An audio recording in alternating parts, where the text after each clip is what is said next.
give you a minute to just get everyone to settle down.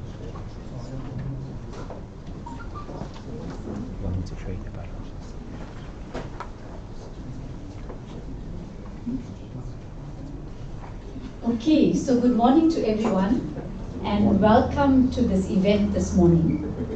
We're also live streaming the event, so if you need to WhatsApp any colleagues that may want to join in on live stream, please do so. So this is a joint initiative with Wits University and ACCA, and I'm not sure how many of you are aware, but today is Global Ethics Day.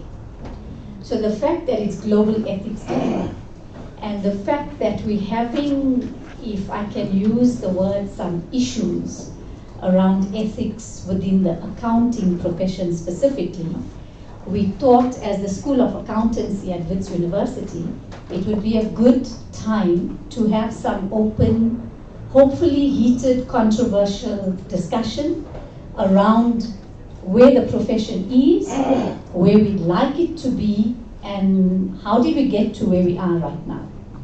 So for this session, we're running it where I'll give a slight backdrop. We don't have a formal keynote speaker to give an address because we chatted offline to say, I think pretty much many of us in the room now, if we had to do a keynote address this morning, I think we'd all be saying pretty much the same thing. So I just thought, let's rather use that time for debate and discussion, and maybe hopefully some very innovative ideas on how we can take this forward and how we can make the society and the accounting profession specifically to be more ethical. The other point that I want to mention is that, so I'm not going to talk about the ethics, I'm not going to talk about all the scandals. Everyone in the room knows all of this, so I'm not going to talk to you about that. But I think for me the starting point is, of course, all of us in this room have a very different version of what we think ethics is. And there's so many different forms and interpretations of just the word ethics. And once again, I'm just going to leave you with that thought. So think for yourselves, what would you think is ethical? And I can say very emphatically that I could put an ethical dilemma on the drawing board up here, and I will get 10 different versions of what each one thinks is allowed or not allowed. So, those are really the issues around what does one person think is ethical versus somebody else, and what then makes it good or bad or right or wrong. I think in our country specifically, this has become a larger and larger issue built in with corruption. And based on that, I think some of us in the room are much older than others. And those of us that are older can quite safely tell you that when we studied accountancy, the ethics was like a non-negotiable. Like, you must die, but you can't be unethical, and that type of thing. And I think at some point, this concept of what makes you a good accountant, and I think a lot has moved around the dress code and the flashy cars, and accountancy is about how we make more money. And I think at some point, the focus has moved, and I can't really pin when that may have happened. Then from a university point, why do I want to have this event? The first thing that I want to mention is, as Wits University School of Accountancy, we almost lost our SICA accreditation 10, 12 years ago. And we were all over the press. And imagine Wits not having a School of Accountancy that's accredited to write the SICA ITC exams. That's like a shame, right? And what was great for us as a university at the time was to see the support we received from the profession and the support we received from accountancy alumni to say, what can we do to assist you to fix your problems to become number 1 accredited again. And I feel the tables have turned now. We as the School of Accountancy have really grown our final year numbers from 250 to over 500 in the past 3 years. And we've really stabilized. We've got our number 1 accreditation solid. We just had a cycle review, and we're not feeling there's issues. So of course there's room for improvement, no doubt, but it's not like we're in a bad space.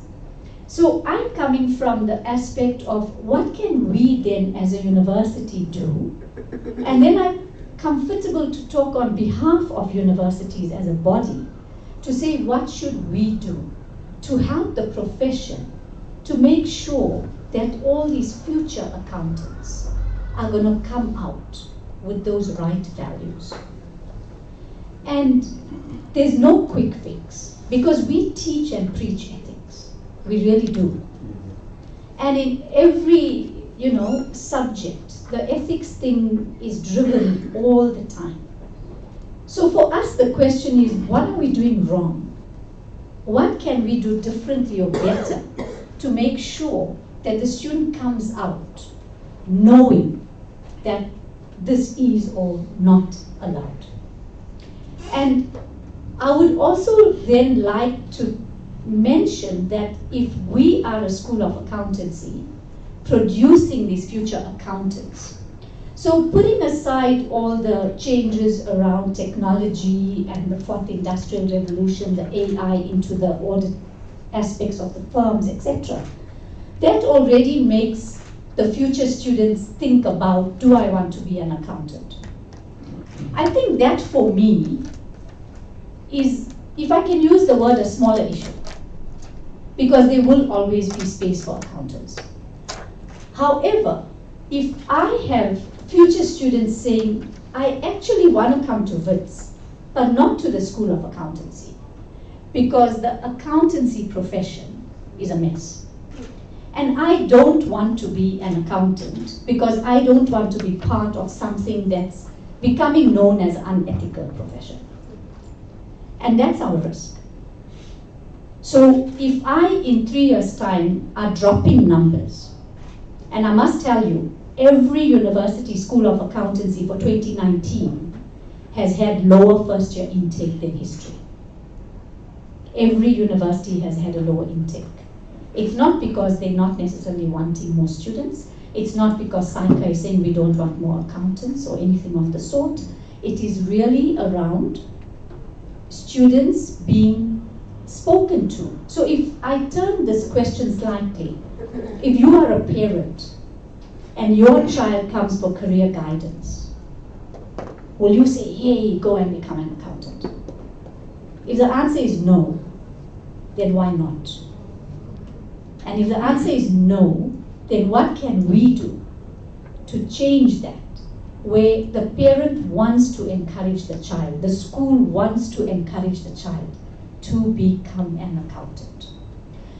And then I'm going to hand over to Mr. Tim Modise shortly, who's actually going to run the session for us. He's excellent. You'll see how he enjoys the controversy. So this is like, this is his forte, and like I'm giving him the floor to go for it, okay? And for those of you that may have attended or may have watched the live stream, last month we did a similar session, but the topic was very different, and it was CAs and entrepreneurship. And what makes a good entrepreneur who's also an accountant? Because let's face it, accountants are known to be the dull, boring, grey suit, numbers-driven people. And for decades we've tried to change that perception. I'm not so sure the world thinks of us any differently. And then as you're seeing from some of the marketing, this is a joint initiative together with ACCA. And I was quite, I'm going to use the word arrogant. And I said, so we put the call out to all the top brass to be part of our panel. And so we contacted CEOs, we contacted AG, audited URBA, SICA, ACCA, SIPA. So the plan was to have the CEOs of the accounting bodies, and also the plan was to have some CEOs from some of the big firms, etc. So of course, due to other commitments, many had declined. I'll be cautious, but I'm willing to say they may have been scared to maybe come and be exposed and try to be asked some hard questions. And so we've got 3 panelists. And when I said I was being arrogant, I was like CEO or nothing, AG or nothing. So I got many communication that said, can I send a representative? And I said, no, thank you. So I was arrogant. And the purpose of that was, I want to send a strong message. Ethics is about tone at the top.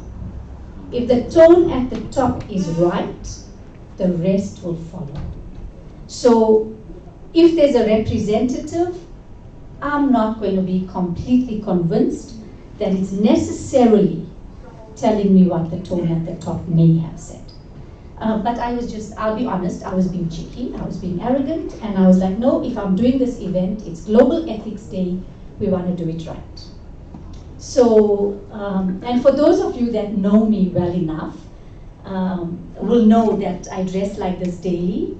I'm extremely sweet, but I'm hard.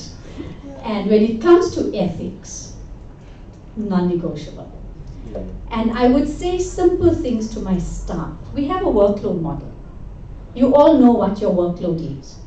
If you lie to me on the workload model for what you did or didn't do, that is ethics. Be honest and say, I didn't do this because. And that's cool. I may shout at you.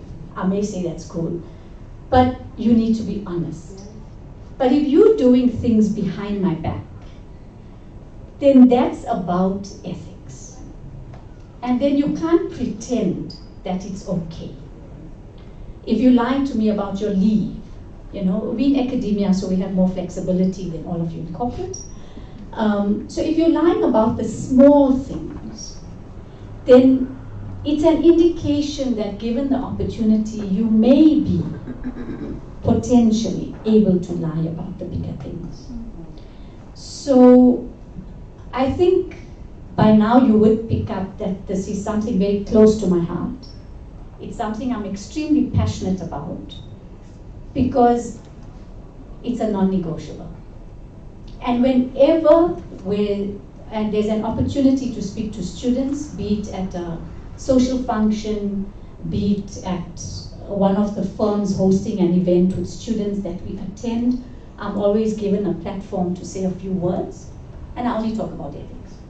And they're all different groups of students, but the message is really about, if you're ethical, the rest will come right. And we all also have this perception that to make big money, you have to do something unethical. And it's not easy to make good or big money honestly. And that's completely untrue. And if you're making big money unethically, you're not going to sleep well, right? And it just doesn't make sense. And on a lighter note, we're all going to die one day. That's a lighter note. We're all going to die one day. And when we remember that when we die and we use these words, dust to dust, etc., it's exactly that. You won't take 1 teaspoon, let alone your milk car. Right? You're not going to take 1 teaspoon.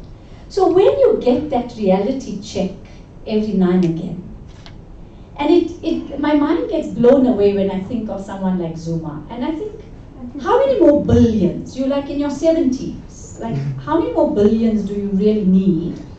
And how many more high-flying, you can only eat so much, So when we remember that, it actually helps us to come back to this reality check. And I want to end by saying, if we come from a space of what can I contribute rather than what can I get out, we will always get more than we contribute. That's the law of nature. But when we come from a space of what can I get out of this, that's where there's all these issues, and that's where there's space to make these calls which can go wrong. So always remember, and I see a lot of young people here, so the message is even more for them, that if you contribute to society, if you see how you can make society better, your life will 100% guaranteed be better. So on that note, I'm going to hand over to Mr. Tim Modise, and I'm really relieved that he's running this, because I'll be honest, I don't really want to deal with the debate myself. I'm happy to contribute to it, but I prefer the panelists that we have to be sitting on what I would call the hot seat. So thank you for that, and here's Tim.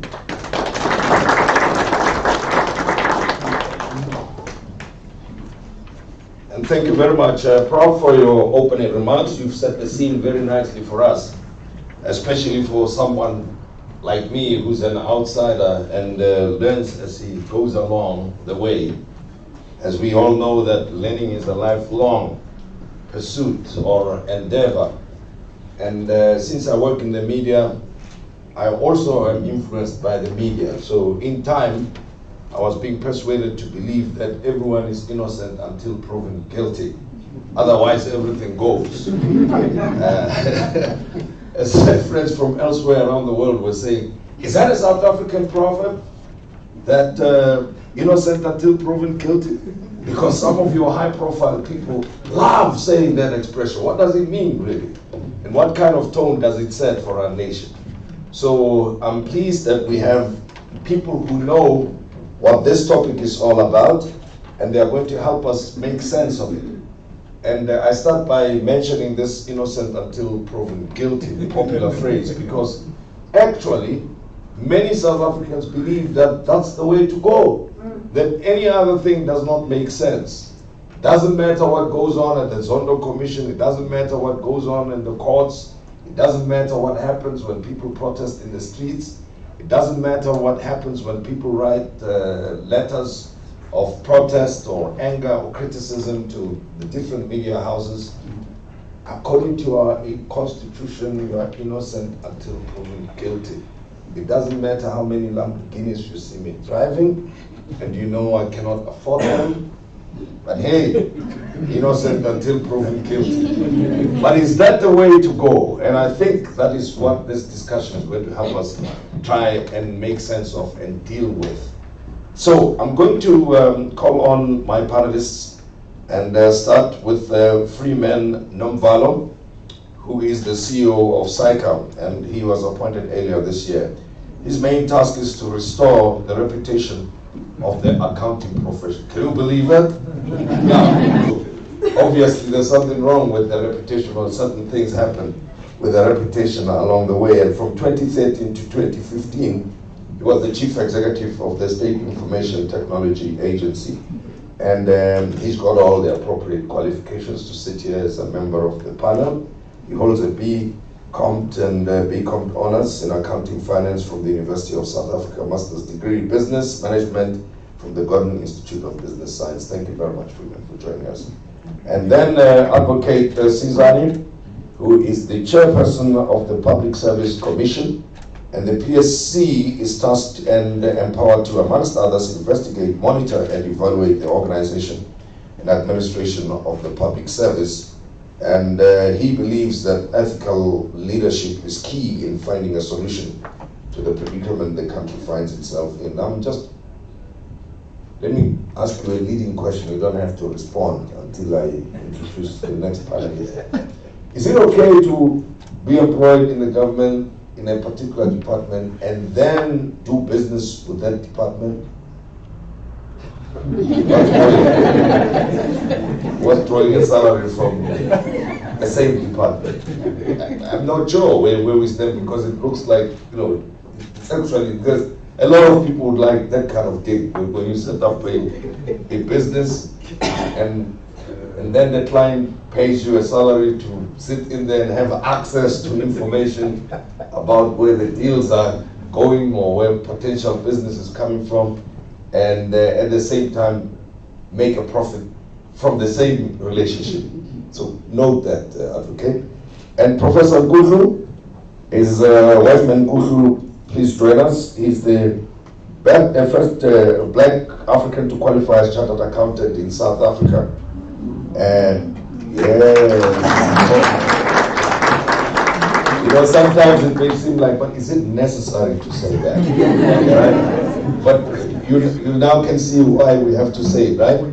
Because it makes you go, and then you realize that there are pathfinders after all. There are people who walk the lonely road in the earlier days, and along the way they created a path.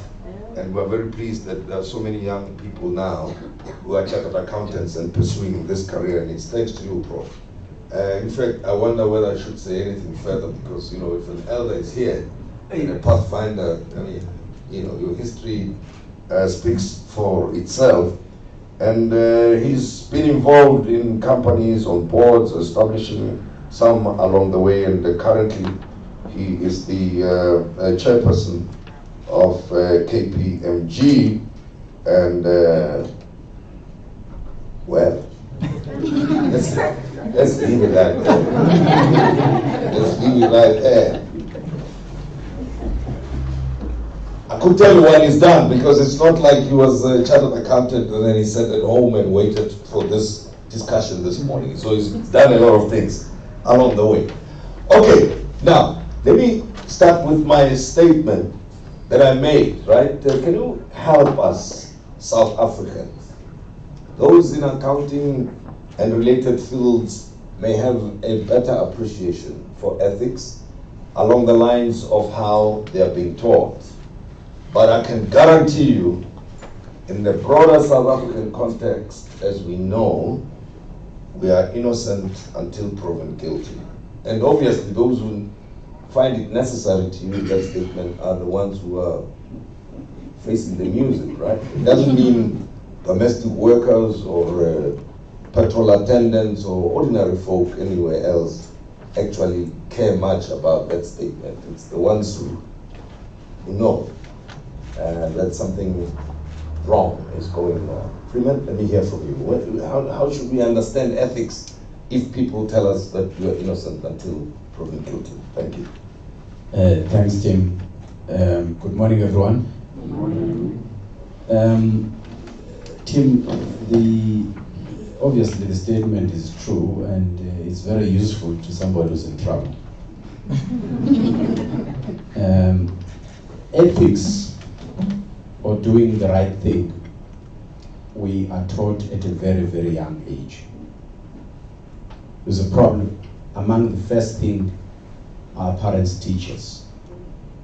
And I was also taught what is right, what is wrong.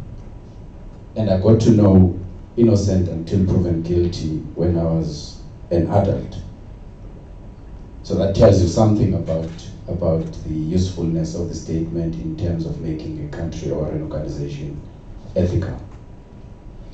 As accountants, and I want to put this in the context of accountants, as accountants, we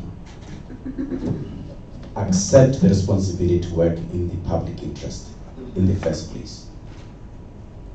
And that goes against the grain of innocent until proven guilty.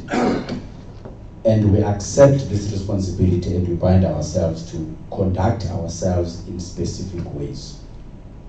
And those specific ways are in the Code of Professional Conduct. We commit to be honest at all times. We commit to never be influenced by anything other than our professional judgment on something that we're dealing with. We commit ourselves to bring the best of our abilities to an assignment, to obey the law, to keep confidence of the information we come into contact with, and all of those things, not just purely for the sake of the clients that we're serving, but for the sake of the public out there. So I would be very surprised and disappointed when accountants begin to do that. But of course, when we get into trouble, we try and find anything that would get us out of trouble. Ethical conduct is about doing the right thing, and when nobody is even looking. So it's important. Excuse me. So let me pause there for now, Tim. But it's important that those of us who are in the profession remember our commitment. Those who make it as chartered accountants, when you sign up as a chartered accountant, the pledge you make is about public interest. And public interest demands more than just innocent until proven guilty. Advocate? You are next, sir. Okay. Thank you, Tim. Good morning, everyone. Good morning. The first thing I must make a disclaimer. I deny that I'm a lawyer. I'm an administrator in the chairperson of the Public Service Commission. I think I agree with the starting point of my colleague who used to be our own accountant general in the public service. That ethics is about doing what is right, even if nobody sees you. And ethics is as old as creation itself. On the fifth day of creation, when God said, let's make a human being in our own image, and who will have dominion over all the animals and everything on the earth. Then after doing that, he looked at his work and said, it is good. That was the first value judgment between what is good and what is right. On the cross, when there was a discussion, a deep discussion between Jesus Christ and the two bandits who were around him, one was saying, why can't you save us and save yourself too? And the other one said, this one has not done anything wrong. We have done something. At that stage, a human being was given a choice to know what is right and what is wrong. In the public sector where I work, we promote ethical leadership. And when we promote ethical leadership, we insist that it means putting the people first and not serving your self-interest and serving the interests of the people. The second point that we make is that therefore an ethical leader will be honest, will be truthful, will obey the law. But I want to emphasize to you today that doing the right thing is not necessarily lawful in all the cases. So it's not about law. In everything, doing the right thing. You can do a right thing, which even the law probably prohibits. And we want people with integrity. But more importantly, because this question has been asked to me, we want people that are courageous and fearless. Because sometimes having integrity and honesty requires that you face the consequences of the decision, and many people have faced the consequences because of that. So I would say, in my opinion, that honesty, integrity, accountability, transparency, and observing the rule of law are some of the key qualities that we want in a leader who is in the public service. But more importantly, we want somebody who will ensure that we address the triple challenges of unemployment, poverty, and this is why we emphasize to most of our public servants that stealing public resources is actually stealing from the poor and should not happen. We'll come back to you, Yes. obviously, with the other question that I asked earlier on. And Prof. Nkutlu? And if you can, Prof, as you share with us, also relate your own experience when you went to KPFG, because yours was a very publicized story, of the company, and from that context, how do you deal with innocent until proven guilty? Including what Freeman said earlier on, that for chartered accountants, theirs is to make sure they do the right thing, but exactly a firm that has been established to do the right thing could itself cut out in what we're discussing. Yeah, no, thank you, Tim. Well, thank you very much for the invitation to this very important discussion on this day, Global Ethics Day. In all my professional life, I've never spent as much time that what I've spent in the last 18 months thinking deeply about ethics, thinking about what drives conduct, especially of professionals. With the little background education that I have, what one does when you're in a crisis like that, you go back and read and consult, and just get a deeper understanding of what earlier philosophers thought about what drives conduct, choices about ethics. So I've been doing that. I'm not going to bore with that, but you can imagine how difficult it is for me as an accountant to read philosophers, Hegel, to think about what drives conduct. I have to struggle with those, struggle with many other writers on this thing. But the thought that I just want to share with you, which has really influenced my thinking, that really we all know what is right and wrong. But what these earlier thinkers emphasized was that two driving forces that drive our behavior. One is this drive for the desire for more money, for hunger, for material things. And on the other, there is this desire for recognition. For recognition. So it's getting this balance right, that really, because we as chartered accountants, where I believe that we have lost our way, is that question: what is it that distinguishes us as chartered accountants? What should be the anchor of our pride as professional accountants? We can extend this to other professions. What really should be distinguishing us is not this desire to make more money or for material things, because everybody is like that, is born like that, animals are like that. They both go for food all the time. But really, what happens when you are being prepared, trained as a chartered accountant, what really the education, the training is about is enhancing your pride in being in integrity and excellence. How is that defined?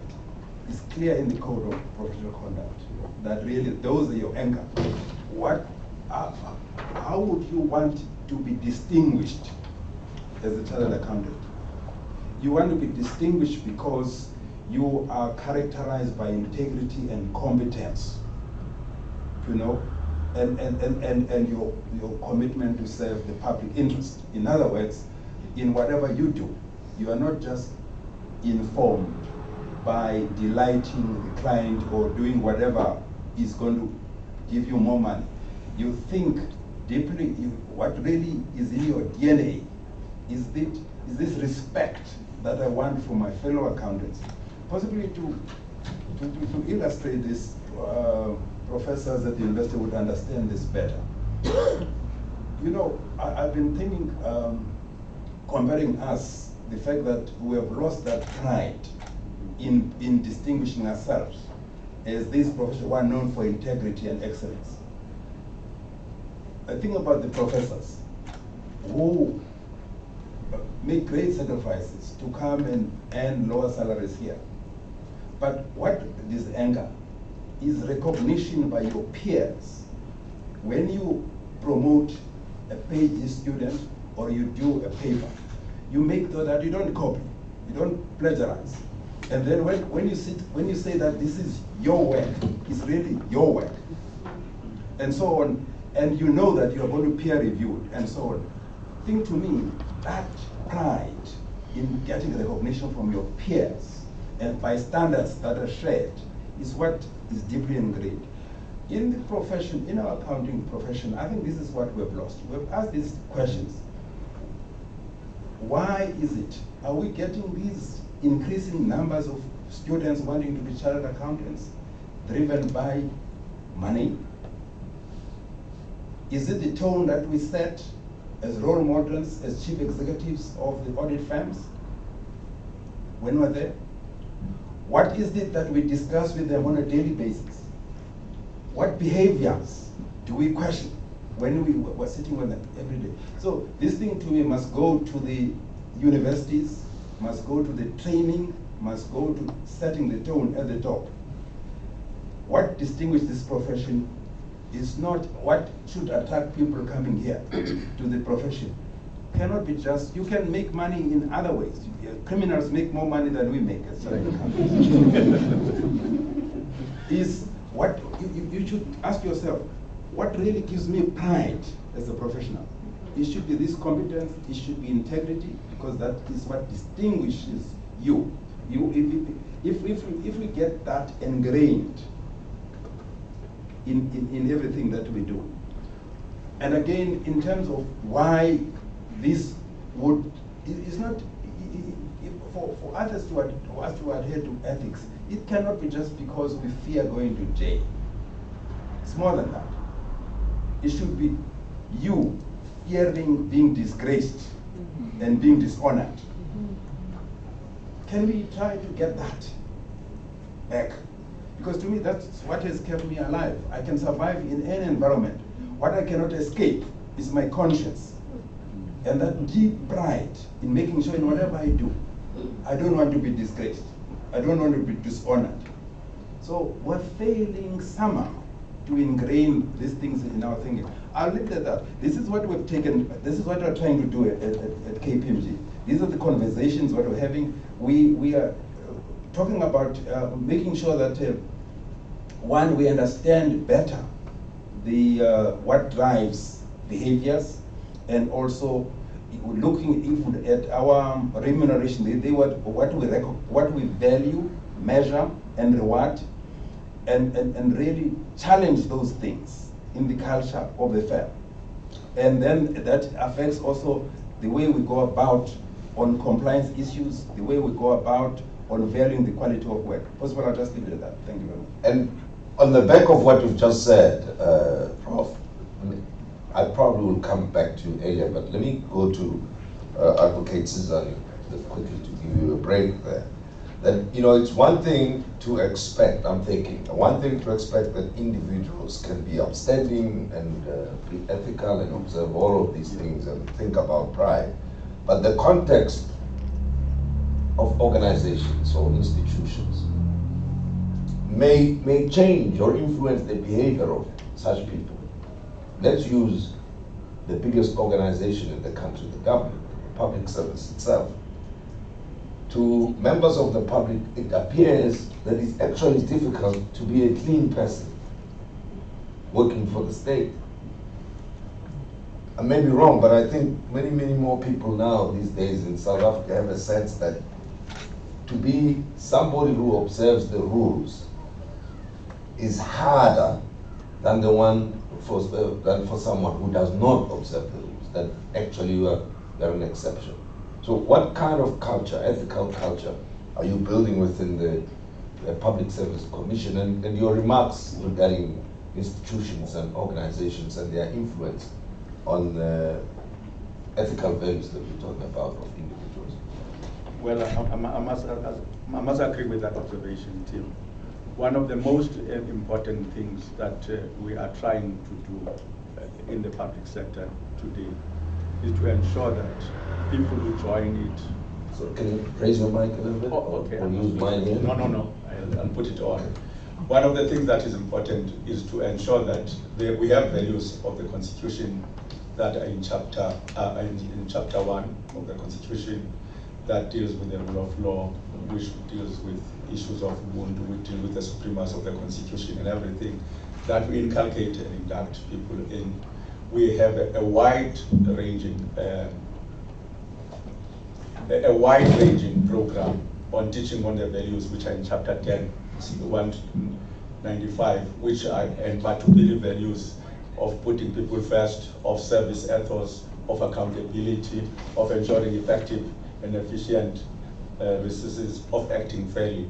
All these we do that, but as Freeman said, also some of the values are societal. You get your values from your parents, from your education and so on. But part of what has happened now is the culture of what Professor Nguth is saying of greed that is in the public service, which makes people want to steal and steal for themselves. And unfortunately, for a long time, and I still have to see, there's also been no consequence management to deal with people who deal with that. And the rule has always been that if you steal, you must know you're going to be hunted, you're going to be caught, and you're going to be appropriately punished. I'm impressed there are these commissions that are coming with these things, but the problem with those commissions, they are delaying the things because they are only going to recommend, and there's going to be an investigation, there's going to be an appeal and everything, and this on innocent until proven guilty that you're dealing with. So we don't put consequences. We let ministers, we hear what they've done, they stay there. We give an example that a taxi guy, for instance, or a guy who follows tenders can be richer than a person who gets a PhD at the university. So the kinds of values that we've created in our society deal with this. And therefore we have now learned, especially if you look at the life Esitimeni thing. And Deputy Chief Justice Mseneka gave us good lessons there, that if you're a public servant and you do offend, you must know you cannot say you were carrying orders and instructions. You will take responsibility. If you're a minister, you will not say you were advised, because you have to take responsibility for that. So that is important. But I must now go to my colleagues a little bit, Tim, if you give me a chance. Part of the problem we're having is this profession we are in today, the accounting profession. Both as our chief financial officers, they cook books, they do deals, they justify theft and change things for people. There is very unethical conduct that they do. And secondly, I want to address for those who are in the private sector.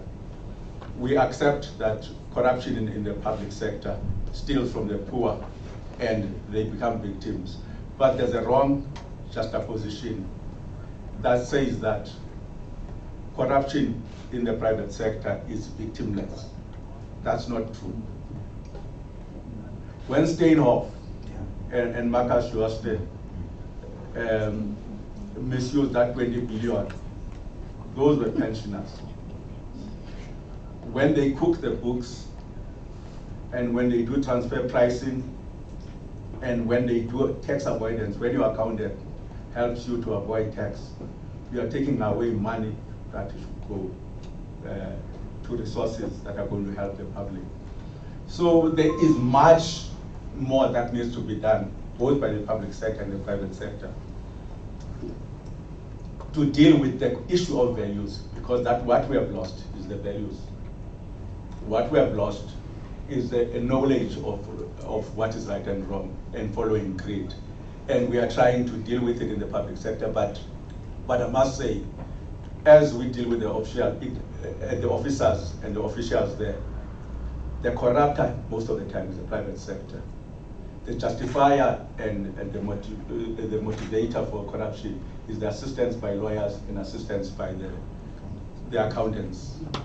It must be clear about that. And where I sit, and which is very painful, is when these new ministers come, and they are coming from the same party.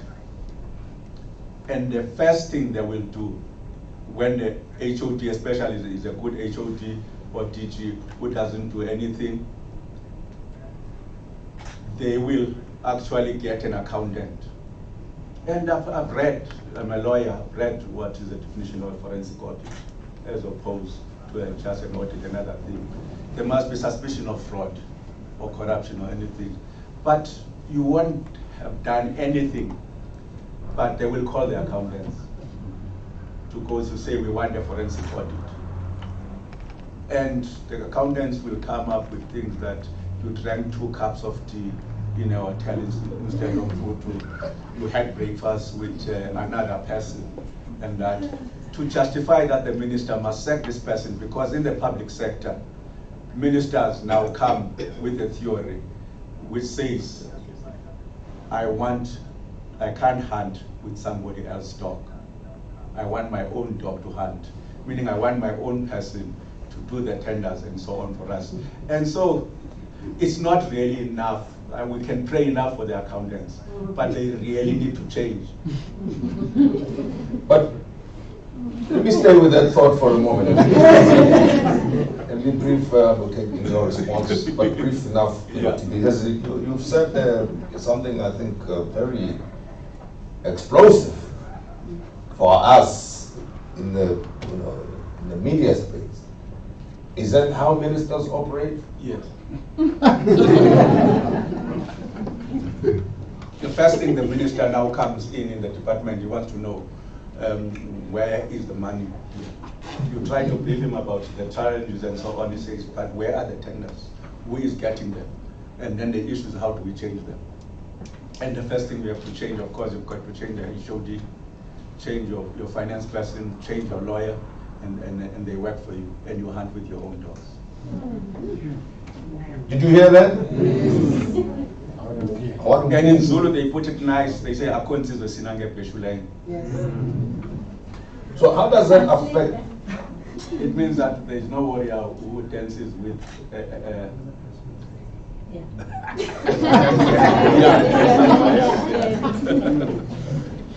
How does it affect you as the PSC, the Public Service Commission? Of course, as it affects us, we are the overseer. We know these things. We recommend, we suggest changes, and largely we get sidelined and ignored in many of the recommendations and the suggestions that we made. But more importantly, that's why we say we're surprised that people are surprised now. So speak into the mic. We're surprised about what people are surprised about what is coming from the Sondo Commission, and I wish the Auditor General was here. I would ask him, and I'd ask, because they also use KPMG, they use the 4 Big Fours in doing the audits. Where were they when these things were happening? Okay. Why did they give those departments, some of them got clean audits by KPMG, by Pricewaterhouse, by Ernst & Young, and so on. They are used in those departments, but suddenly we're now surprised. Yeah. How did that money get away? Well, I think that, the few questions that I asked you, Advocate, indicate what happens to, let's say, an individual who comes into the system wanting to do the right thing and is exposed to the culture that you just mentioned. Yeah. But then let's talk about, or respond briefly, Freeman, to parts of what Advocate said in terms of the accountants as professionals themselves advising and even aiding in the promotion of unethical conduct in the professional space or in institutions. Yeah,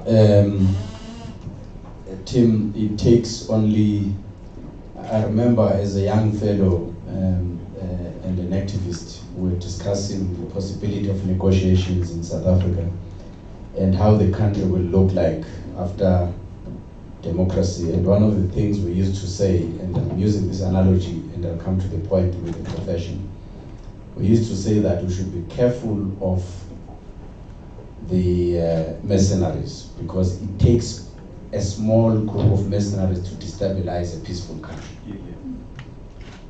So it takes very few individuals to spoil a good profession. So when the advocate talks about those that have advised inappropriately, then minority. But I do want to point out, as we have in this conversation, so that we can learn from the past and probably find better ways to respond. I do want to point to some of the issues about talking about values. Values sometimes clash. And when they clash, that's usually the moment of clarity that is needed in order to move forward. Let's think about the 5 values in the Code of Professional Conduct and then address how we've slipped at some point to where we are. Not necessarily because of greed, but because sometimes values do clash. If you think about integrity, and you think about professional conduct, and you think about confidentiality, 3 values out of the 5. And depending on the moment that you are faced with and the issue that you are faced with, it is possible for them to conflict. You find something that is wrong, that is happening in an organization, you have the confidentiality obligation to the client. How do you deal with that issue? There's obviously some guidance in the code in how you respond, but the point I'm making is that we talk about the 5 principles, but there will be times when these would clash, and it is at those moments that often choices that are made may not deliver the outcome that is desirable from an ethical conduct point of view. And it is a problem that has beset the profession over many years, because then the default, often because the reliability is associated with the work. And I'm not making a case for bad behavior. I'm just illustrating some of the complexities. So because the reliability is, then the practitioner may choose to lift confidentiality above the other principles. And it has happened in that way, I think, many years, which is why 2 years ago we came with NOCLA, compliance with laws and regulation, to find ways in which we can guide accountants and professionals when they find themselves in these situations. So you do find those moments when the issue is complex and the decisions aren't as easy. Now, obviously, in those moments, the very first paragraph of the Code of Professional Conduct talks about the acceptance by a professional accountant to do his work in the service of the public interest. I'm paraphrasing. That's the very first sentence. So when you find yourself in these conflict or ethical dilemmas, the guiding principle ought to be going back to what extent is the decision that I'm taking at the moment serving public interest. So I think the code already has a strong weapon to deal with this issue in a way that would still arrive at the correct decision. But obviously, a senior partner faced with an option of, with the possibility that the earnings of all the partners will be wiped out in the event they get sued, may choose otherwise. So it's a small minority, and that minority has got to be dealt with appropriately whenever they are found. But we should not lose sight of the fact that there are inherent problems that come with the whole notion of following values, because values do clash. Think about it, the issue of honesty. We in here, and there may be some people of Jewish origin here, and let's go back to the 40s or the 30s, and some Nazis come charging in here and they're looking for Jewish people. Are we going to be honest and say so-and-so is a Jewish? We are as guilty as the murderers. Again, I'm pointing to the notion that values sometimes do bring those dilemmas. What is important is that undertaking to serve the public interest.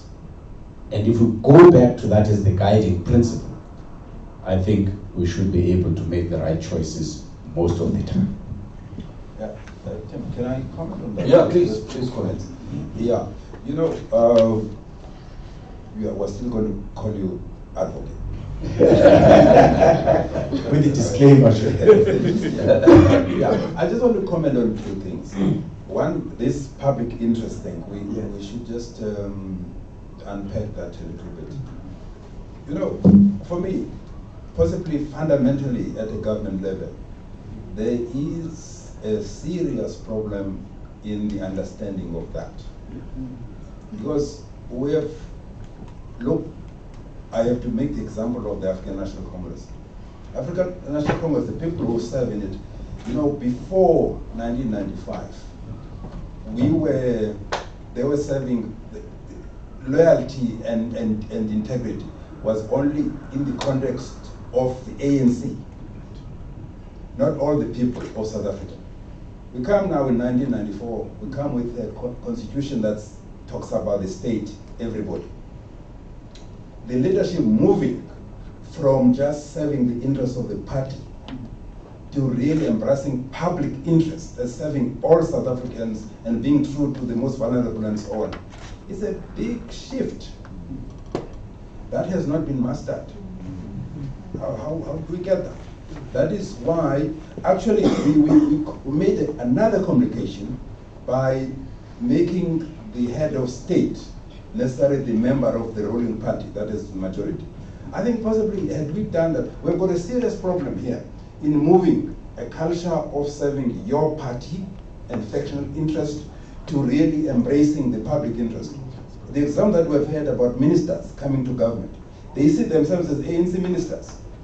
And they see, they call their, I don't guarantee that you'll get the DA and the EFF will act differently. Let's not deceive ourselves. They want to get in because of that. So there's a fundamental thing here about our understanding what, so this country, there's a big issue about us embracing the state, the new state, which says that we're black, white, all of us are one country, and all of us have to serve not only people who are members of your party.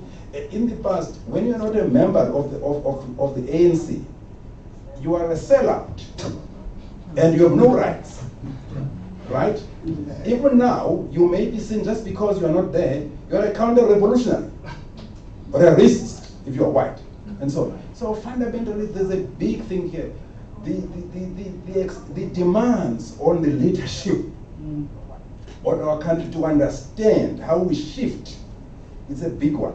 And I'm afraid there is something very much wanting there. How do we bridge this thing? So fundamentally, this country, I'm worried about clientelism, being deep factionalism, being what is going to undermine this wonderful constitution.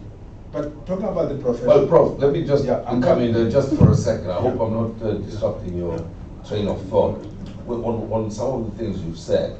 And I'm doing this because, you know, we've got majority of people in this room are young, much younger people, right? Yeah. And they probably are thinking to themselves, how do you become an independent, critical, morally upstanding individual if our system, politically and governance, state governance, is organized and has got that kind of mindset that we've spoken about? I'm putting myself in their shoes for a second, and I'm thinking to myself, I'm a university student, I'm reading books, my mind is opening up, I'm thinking differently, and I want to assert my awareness and critical thinking. How do I function in that context? Now, I made the example, for you to be rooted in your pride as a professional. I talked about the recognition for excellence as a professional. Use the examples of the professors and so on, and also the chartered accountants. That those professions play a very important role. Secondly, in terms of what is right and wrong ethically, there is pronouncement by the United Nations, by SDGs, and so on, that should anchor how you think about how you approach things in the world. In South Africa, our constitution is unequaled. The difficulty is that we were bright in taking the best lesson from all over the world, but in internalizing and getting that constitutional principles in our DNA is work in progress. Is work in progress, because the party itself that was at the center of that does not live those principles. So really, in terms of how you get anchored as a young professional, I'm telling you, there is a discipline that you go through when you do your master's and doctorates degrees in terms of the ethics and valuing excellence in that.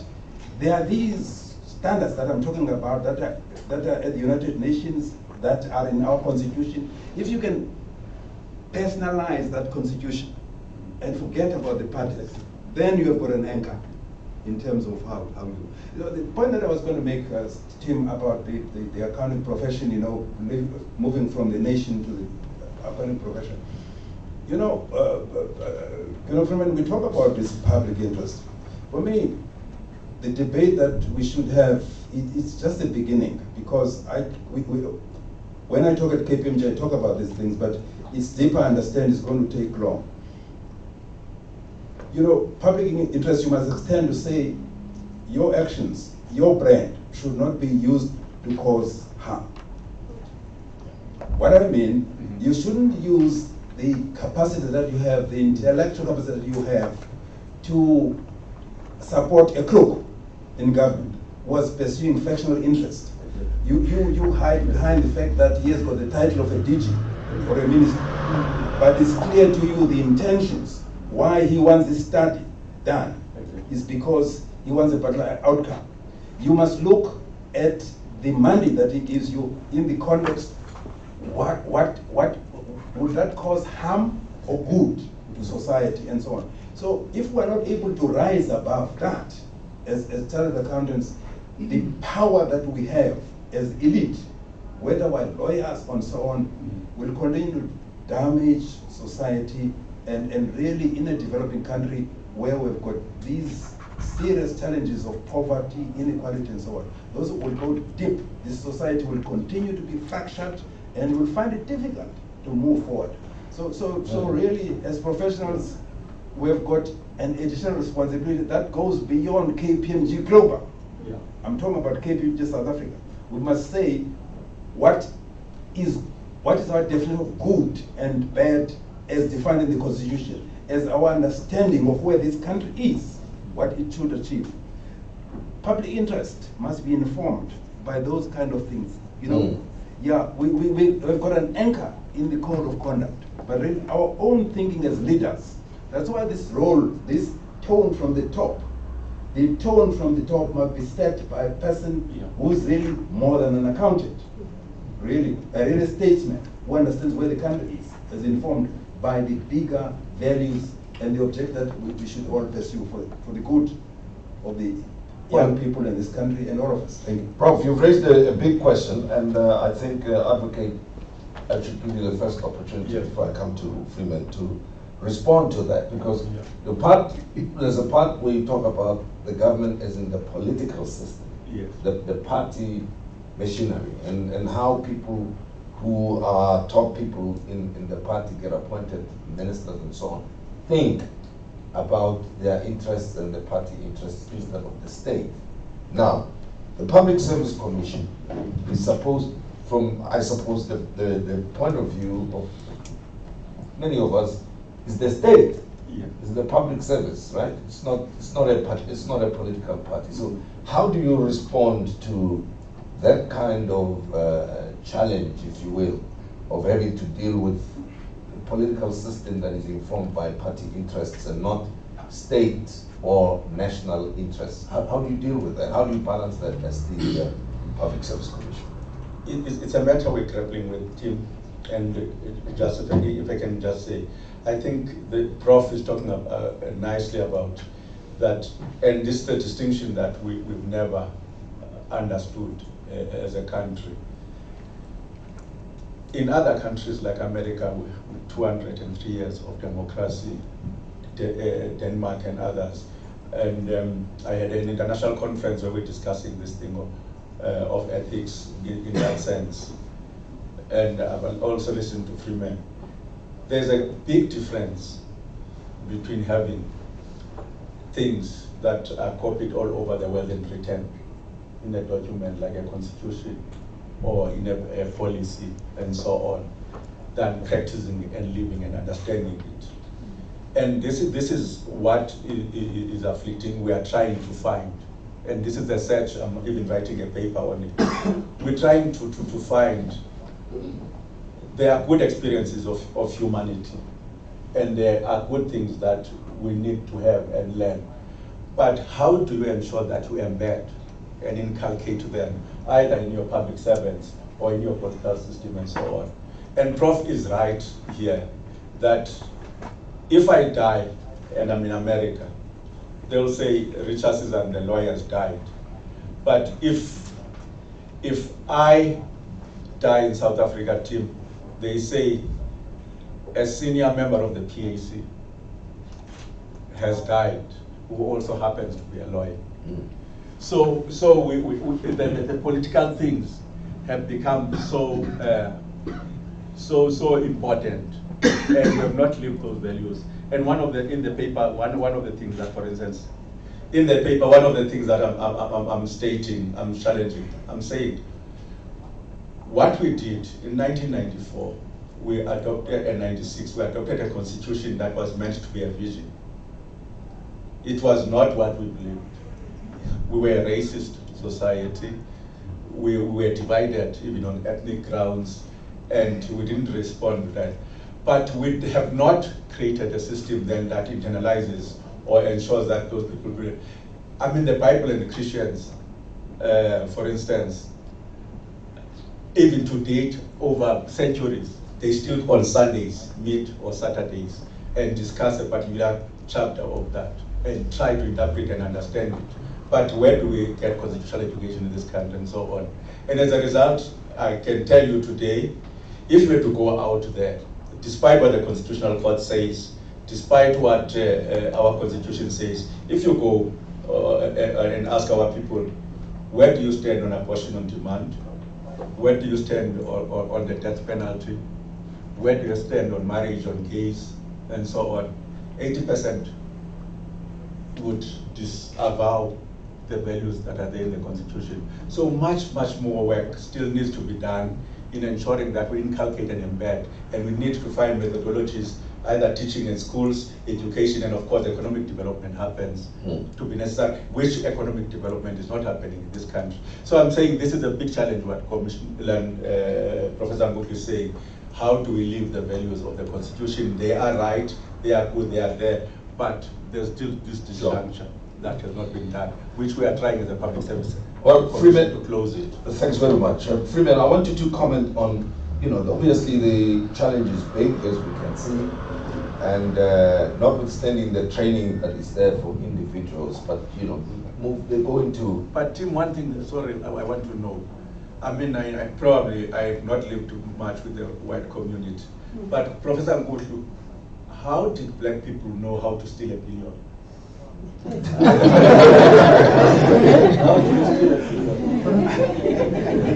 I've not understood, probably white people might have known about money. But before 1994, we did not know much. But how do you steal $1 billion now? As the lawyers in charge of the cabinet. I was about to say that. How do you hide it for that matter? How do you hide 400 billion, for instance, in the case of Steinhoff and some of the results that we've seen?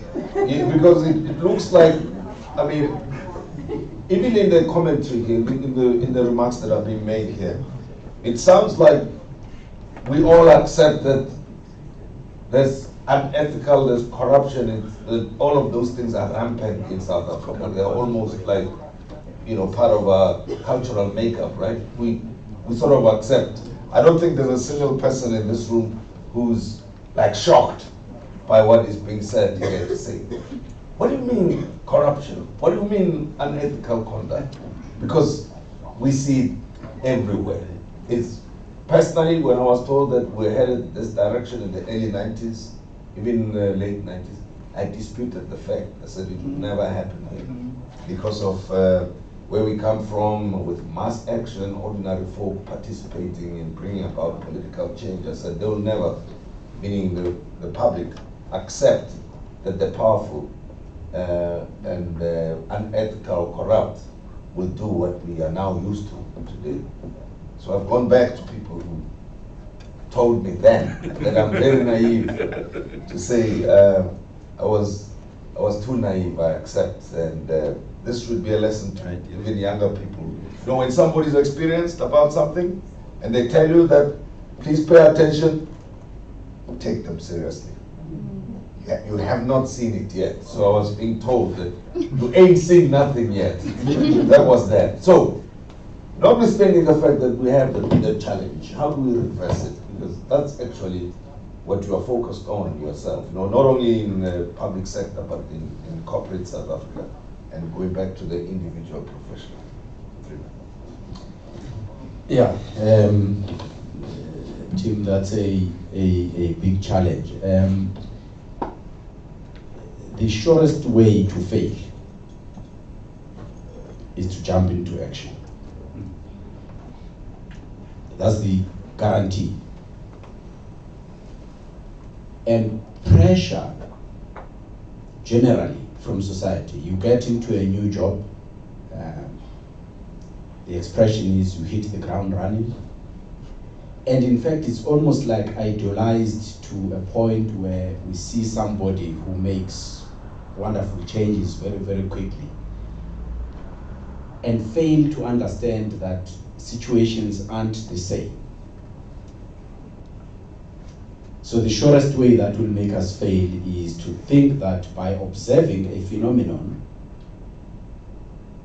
and probably not understanding that phenomenon deep enough, we then prescribe what needs to be done. You know, you go to a doctor, the doctor will, there's a flu bug that is around, the doctor will still ask you specific questions about your specific situation before the doctor prescribes what is relevant to cure your problem. And that's an important issue to reflect on. So in the context of this, we need to have a fuller appreciation of the complexity of a human being.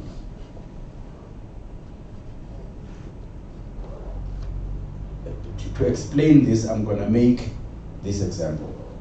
America has had democracy for many years. America has prided itself by fighting corruption everywhere. Today, America is failing to remove a president who is as corrupt as you can find them. And it doesn't hide its corruption. Okay, it doesn't hide it. It's out there. It goes to people and says, "Please use my hotel." You would expect that society to deal with this. Now, why not? And in another forum, I made reference to the fact that in South Africa, taking a different angle to what Prof was saying, and I'm using this to illustrate the lesson. We took 8 attempts to remove a president in the country. And opposition parties tried 8 times, they failed. The governing party ultimately did. When you look at the reasons advanced for the 8 attempts and the reasons advanced by the governing party when it ultimately did, you don't really find too much difference. So what changed? So probably there's a bigger lesson to be picked out of this, and a bigger lesson to be picked out of understanding why is it so sticky for the Americans to remove a corrupt president. And it is this. Our evolution from the Homo sapiens to be human beings as we are today, Homo sapiens, yeah, it is, took a specific form, and that form was about coming together and building relationships that enabled us to survive the onslaught from the lions and all these other animals. And that created a society. Now, what makes society stick is loyalty, it's culture, it's some hidden alliances that come into equation, there are common interests that draw us together, and it is those things that unfortunately to this day inform how people respond to a situation. The principles we're talking about are obvious and everybody can understand. This is right, this is wrong. Yes, in fact, I remember Ivan Pillay, we worked together many, many years ago, and he said to me, Freeman, we're dealing with issues of corruption in government. And he said, Freeman, the problem with corruption is that it's what my enemy does. The problem with corruption is that, in my eyes, it's not an issue. It's not somebody taking money that doesn't belong to him. It's when that is done by somebody I don't support. It's when it's done by somebody I don't agree with, somebody that I don't owe any loyalty to. When somebody that's close to you, that has done things for you, starts doing things that are untoward, it's very difficult for all of us in this room to even accept the reality that my friend could do this. Say, no, there must be a reason for it. So I think, Tim, the realization of the complexity of a human being will help us a great deal, because then we can then begin to engage in difficult conversation. We can then begin to be questioning what is in front of us a lot more. You asked the question earlier about how do the young people assume a certain identity in the midst of an environment that we live in, that is driving certain cultural and societal things. And I don't know if you've gone through psychology. There's a few things about psychology and behavior that we learned. And in the early stages, there was a trait theory that said if you are tall, you can be a leader, and so on. And then we saw short people being leaders, and we started saying, what's happening?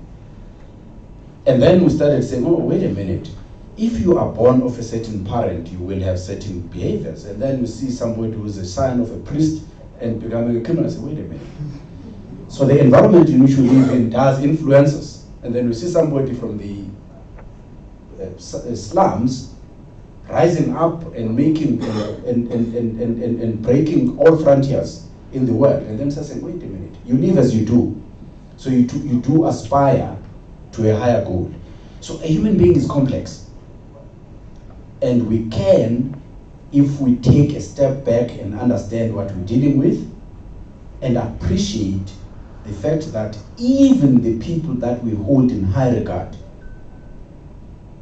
at certain times, they may make calls not because it's the right thing to do, but because they feel they owe somebody a favor, and they do that favor for that person. It is possible. Any human being is capable of doing that. Any human being is capable of doing that. Our consciousness as professionals is what helps us to check ourselves when we fall into that trap. So I think it can be turned around. And of course, I'm one person to say that if you think that a retributive mechanism to deal with ethical issues is going to help, you're possibly right, but you're asking for a blunt instrument. Because a retributive mechanism, whether you're taking somebody to court or anything like that, you've got to go through a process of establishing facts. Once you've established facts, you've got to argue those facts before a tribunal of sorts, and then hope that your argument will carry the day.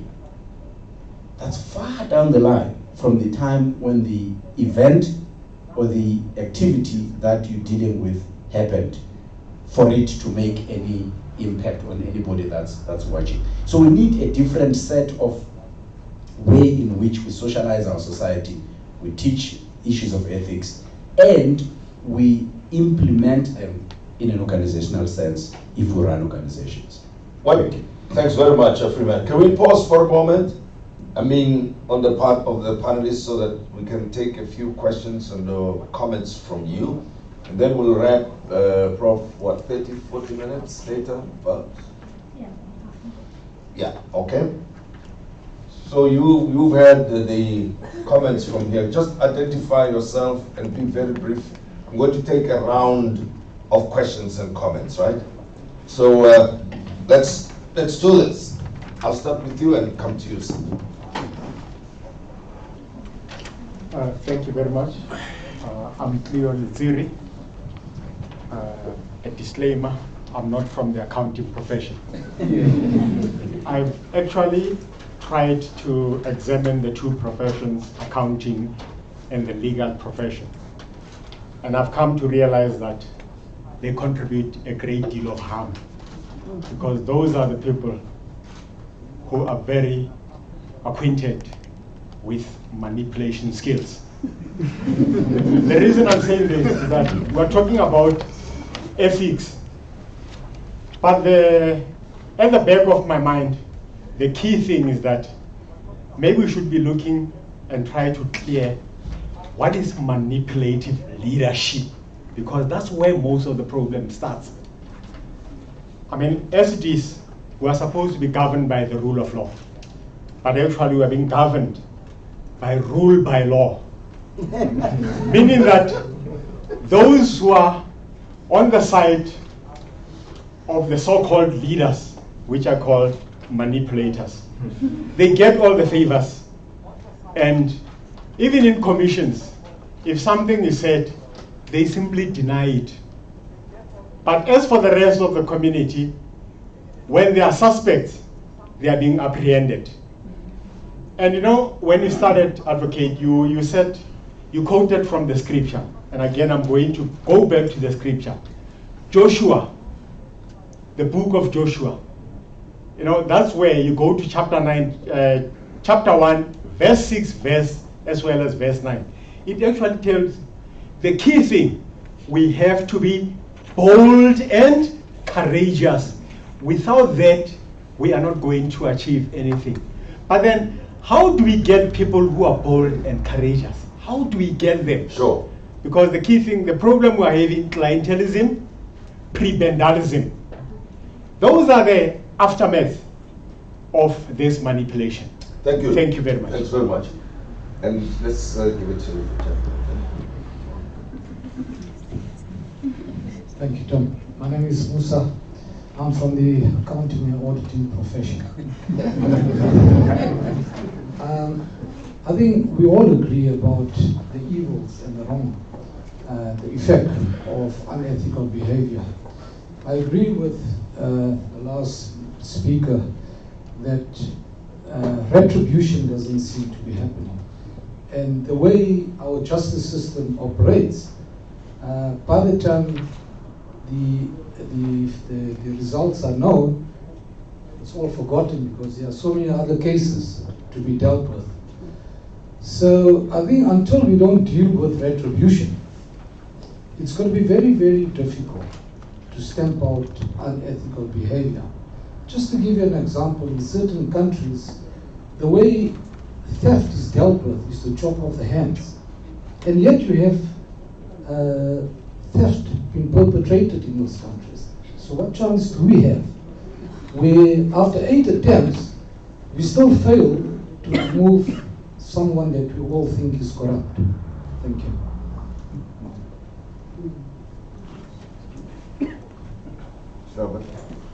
My name is Avani and I work at Wits. I'm very interested, we spoke about how accountants and... okay, let's come to the young lady here, and then the next round I'll start with you. Hi, I'm Natabo. There was a question a remark you made about how you reward people. Then I have a question with that. The way we reward people, doesn't that affect ethics? Shouldn't we then look at the fact that we're rewarding people based on performance? Rather, we should look at rewarding people based on Being ethical or something the like that. ethical standard. Okay, thank you. All right, who wants to go first? And respond to the comments that have been made. Well, I may just make a brief comment. Yeah, the first question is very difficult and complex, the issue of manipulators. Yeah, possibly,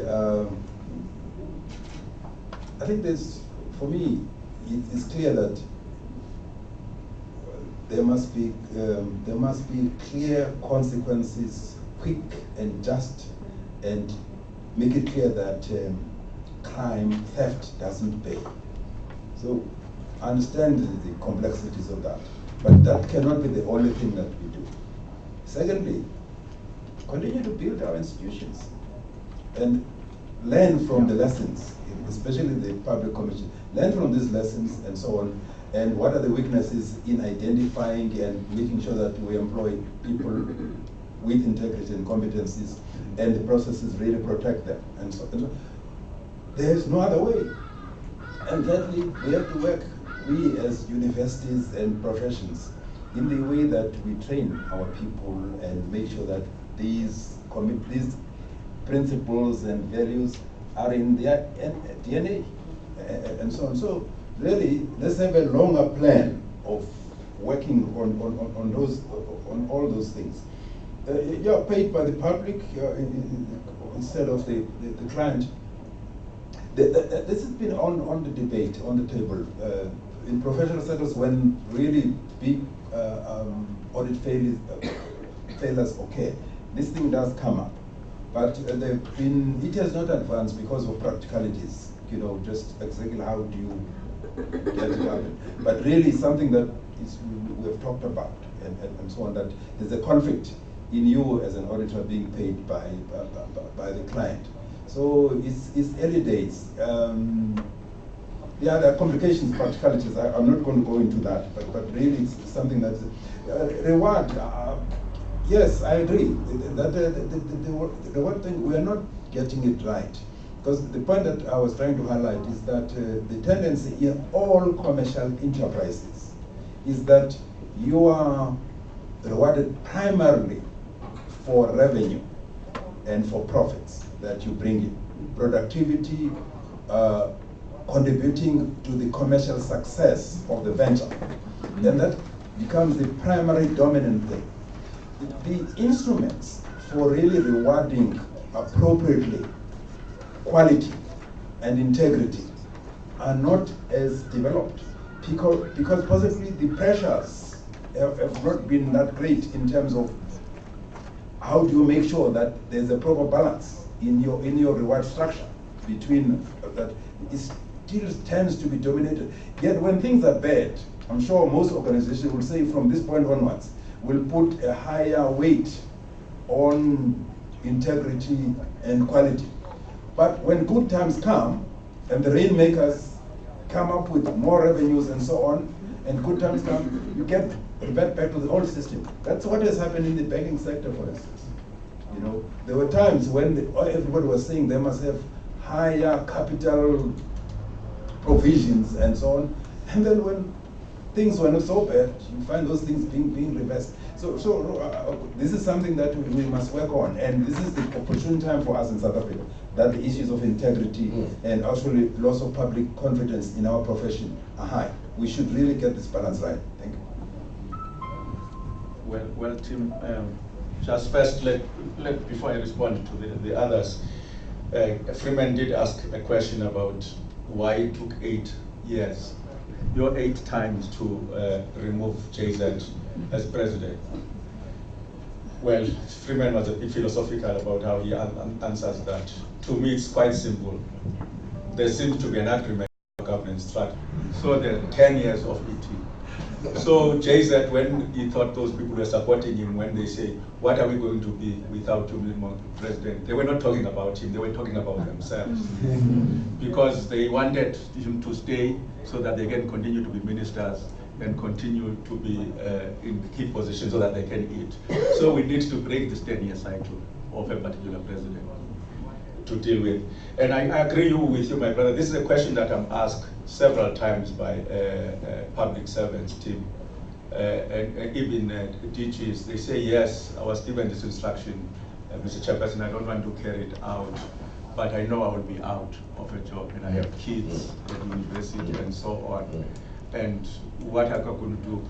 I know you will say there's a public protector, there's a witness protection system, there's a whistleblower. These things don't work.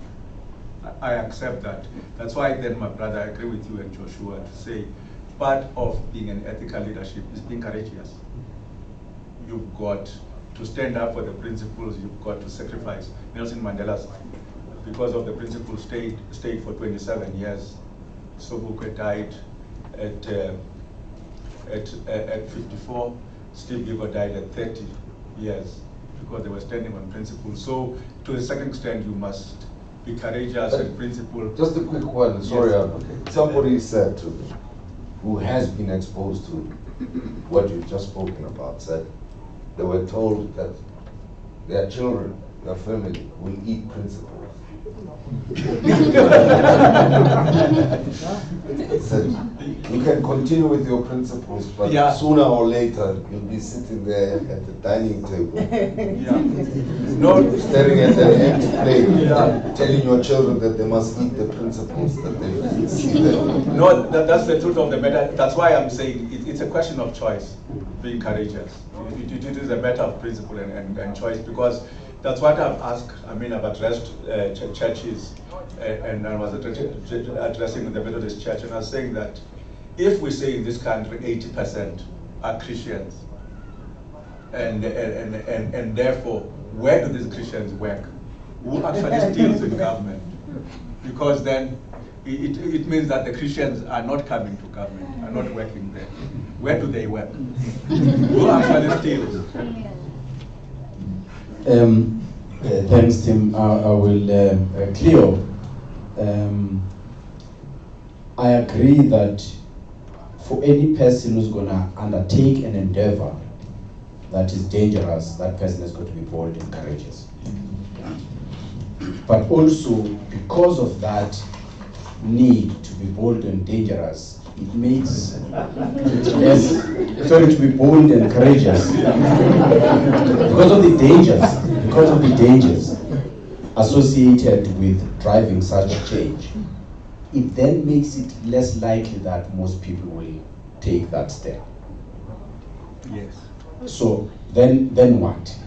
There are ways in which you can do this that enables you to drive the change and be successful in driving the change while living to see the fruits of your labor.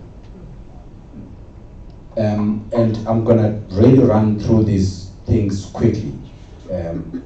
First and foremost, when you are engaging in that change, there is an issue that you are dealing with. You need to understand your stakeholders.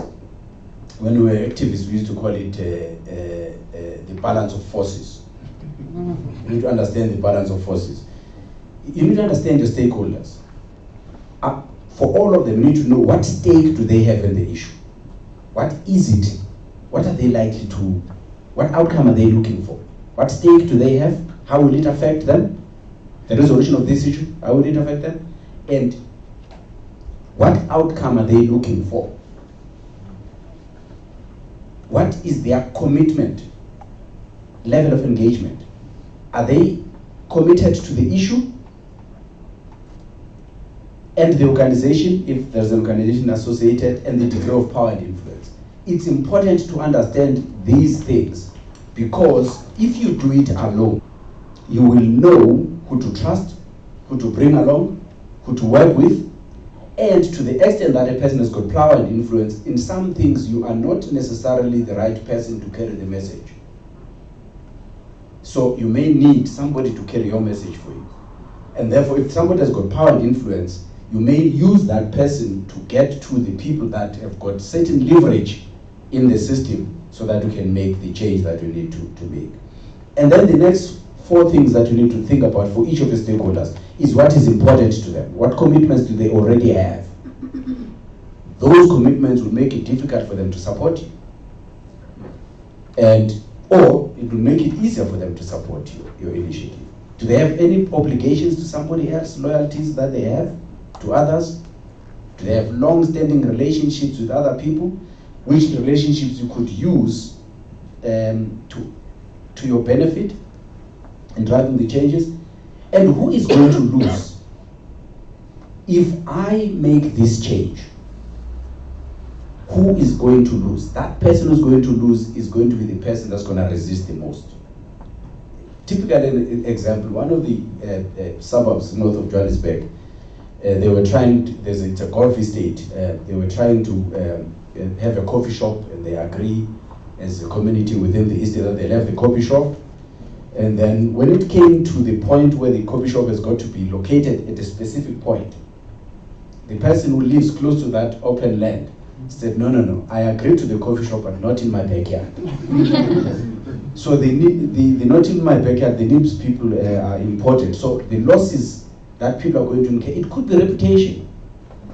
The person that you have in the community was the go-to person. Each time people needed to know something, they would go to that person. It's important that you know that that person is going to lose that prominence, and you will gain the prominence, and therefore he's going to be resisting. Not because he doesn't agree with what you're trying to do.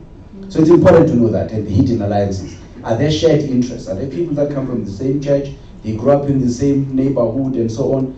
And some such things will help you to figure out how do you move the different pieces in the system to make the change that you need to make.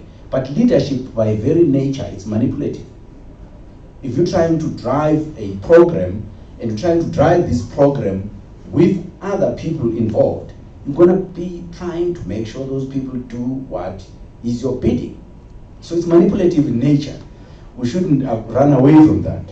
So it's important that we think about those things. And of course, there are consequences for the things that we do, and so on. Should auditors be paid in public? I think Prof dealt with this issue. When I was writing the Audit Profession Act and the Treasury, we had a long discussion on this issue, including thinking about, I don't think the Canadians did implement this, but they were thinking that you could have a certain surcharge on listed companies, and then that would be used to pay for the auditors. Just briefly, how the auditing profession emerged and auditors got appointed and so on, and it moved all over the world. It started in Scotland, but because of the investment of the British companies in the US in the railway industries, auditors from there were sent there by shareholders. So the origin of the auditing as a profession has been that shareholders appoint auditors, but the people that run the companies are obviously management within the company. So if you stick to that, you should still have a system that works. So the debate is still out there. We don't know what will ultimately be the thing, but if shareholders take a better and more active role in the relationship with the auditors, probably that would help, and I think we need to think about how that would ultimately pan out. It's something we need to really think about, to see who pays the piper calls the shots. Thanks very much. We're going to take about 3 questions or comments now. You're having a go as well, Prof. You'll be the last, and you'll be the 4th person. So it will be yourself and the young gentleman there at the back, and then also here in front. Okay, and yourself and the Prof. And then we'll end it right there. Quick one, though. May I steal you a moment? Prof, good. People are told that they will eat their principles. Just a brief response. Yes. Now, here's my question. I'm saying when they get dismissed from the public sector. Sorry. You know, you have had. I refer to great philosophers. Yes. About not bread alone. That really is important to You know, this thing about recognition goes deeper than that. Goes deeper than that. You know, I don't think people really are not driven by just food. If really somebody who's really principled and proud of his beliefs, he would be prepared to starve. And your children, if you teach them properly, they will be prepared to leave money on the table. Here's my question though, What on the back of distinguishes that. you from an animal is because you are capable of leaving food on the table because you reason that Yes. what is more important to you is that recognition by other human beings, but you're this principled person. So really, Here's my question though, Prof. My quick question was, why is the private sector, for instance, not attracting or employing such individuals, particularly the ones who make huge sacrifices, let's say senior government officials, who are hounded out, and it becomes a publicly known matter for that matter. That I may not be familiar, I may not be aware of the fact that they do get employed or appointed elsewhere, but wouldn't it help if such people knew that when they stand for principle, which is good, it shows that they are courageous, bold individuals, but in our society there's also an incentive to be like that if we want to change the practices. No, I agree with you. I agree with you 100%. I agree with 100%. But that reminds me of something else, because one of the things that also is linked to this is what happens to whistleblowers. Yes. When you stand for what is right, I've seen many such stories that your companies will find, they will rationalize why you must get out. Exactly. After you have done that. This thing of us, this term is a big thing in society. And really, if I want to go there, you have to discuss liberal democracy, how it has come to dominate the world, what really drives that, and then how do we modify and moderate that. But let's leave it for another day. Okay, yes sir. Morning, I'm Abdul, I'm from the University of Johannesburg and academia. I would like to first protect us. We do what we have to do with our students. We teach them the ethics, we teach them the professional code of conduct, we even teach them corporate governance. When they go out there, they get influenced by the people that are corrupt already. Then coming back, is this issue of integrity, and that is a major thing. I mean, one of the things that drives people to become unethical is greed for material wealth. It's an ego thing. And we've been picking just on South Africa, but it's not South Africa alone. It's the entire world. And South Africa has become part of this globe, entire world. And we are now going in and we're trying to imitate and follow what is happening overseas. And I think that is where it's coming from. And it's not stopping. I mean, look at the countries overseas, internationally. Which of those countries are really ethical? Which of the leaders there are ethical? I mean, the Americans, the Europeans, create wars everywhere. For what? They have corrupted the people all over the world. They come in saying that they are coming to help the people. No, they're coming in to steal the wealth from those countries. They have done that to Africa. They're still doing it to Africa. They're stealing our wealth. We're not even realizing it. Because we have people that are in positions of those countries that have also become corrupt because of greed for wealth. It's greed for materialistic wealth. That is what we are. We've moved away from religion, like some of the panelists have said. We have forgotten God. We have forgotten our basis. We've become animalistic, and we are looking more at the materialistic side than the humanity side. Thank you. Thank you. We give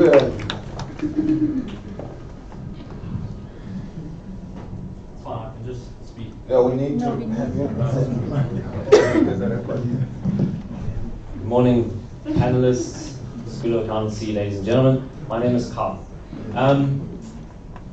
The the panelists brought up this idea of integrity and how can we make people, raise people with more morals and values. And it was very interesting to me. For me, myself, I believe the meaning of life is living with morals and values. That's it. It's basic level. If you can live your life with morals and values, it's the best way you can influence other people's lives and make the world a better place. What I'd like to know from you is, how can we go ahead and instill this type of lifestyle? Is it not being covered enough in schools? We clearly see that CASAs, these are people who've been taught how to live with morals and values. And the BBS scandal, they still go ahead and they do these unethical things. Do we need to go ahead and even at the school level take ethics and morals and values more seriously? The same way we take maths and English seriously, do we need another subject that teaches morals and ethics? If you guys can articulate your opinions on that, I'd appreciate it. Thank you. Can you come this way with that microphone?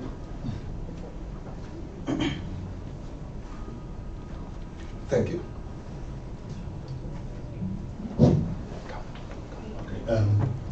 My name is Mike. I'm from ACCA. I think we've had a very interesting debate. My comment and question is around how do we deal with governance piece? Because for me, if we're going to encourage people to be bold and courageous, there must be a support mechanism that encourages and rewards such good behavior. So for me, just listening to the examples I had, I think we need to look at what architecture is there to support it, and I think it needs to be at various levels. We've got SDGs, but I think they're very broad. But what are we doing at country level? What are we doing at organization level? And what are we doing at the professional body level? Just to pick an example, I like the example about the 8 times and the 1 time and how there are a lot of commonalities. It's not an example that's unique to South Africa. I see that across most of our region, especially when you look at the liberation movements. And the problem with that is it's not happening at the political level only, it's being replicated within the private sector. Thank you. Good morning to everyone.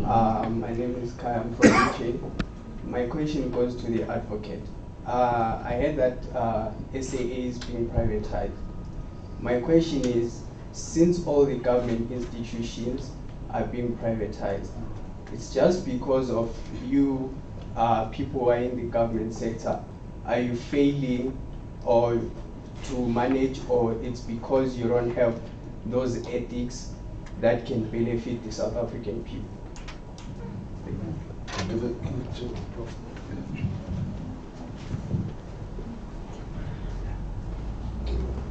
So I wanted to make a comment around the manipulative leadership. And I think there's a connotation when we use the word manipulation, which is negative.